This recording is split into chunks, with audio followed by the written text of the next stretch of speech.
This video is about Child Protective Services, and you may have seen in the news verdicts or settlements against Child Protective Services for failing to do their job and protect a child, which resulted in major injury or a death of a child. I'm a personal injury attorney in California, handle injury cases of all types, wrongful death cases, serious injury cases. I'm familiar with these cases against Child Protective Services. I'm going to tell you a couple things that you should know. First, importantly, is that Child Protective Services is a government agency, which means that you only have 6 months to file the claim under most circumstances. Sometimes there's reasons or extensions that will be granted, sometimes if depending on the situation of the child.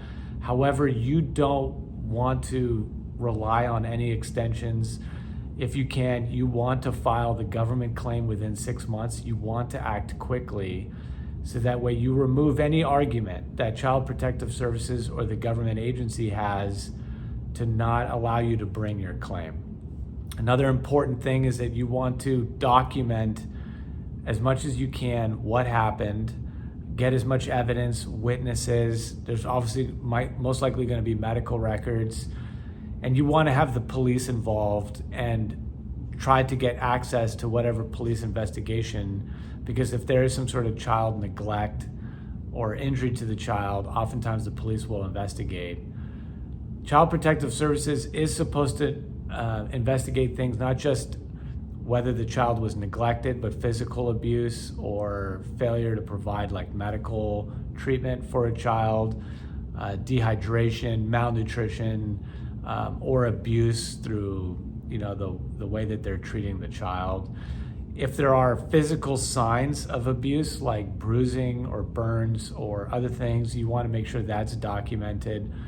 Oftentimes what's also very important in these cases is that the child often has severe psychological issues as a result of abuse or may have already had that.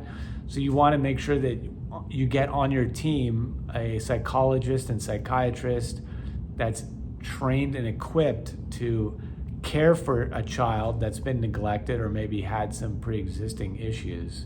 These are all things that you want to think about, but the most important is that to not forget that this is a government entity. They're likely not going to settle quickly.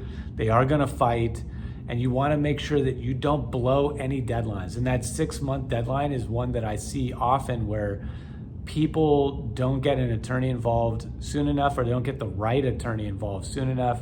They miss deadlines, and then by the time they do call the right attorney, it's too late. So you want to make sure that, if anything, you don't miss that deadline.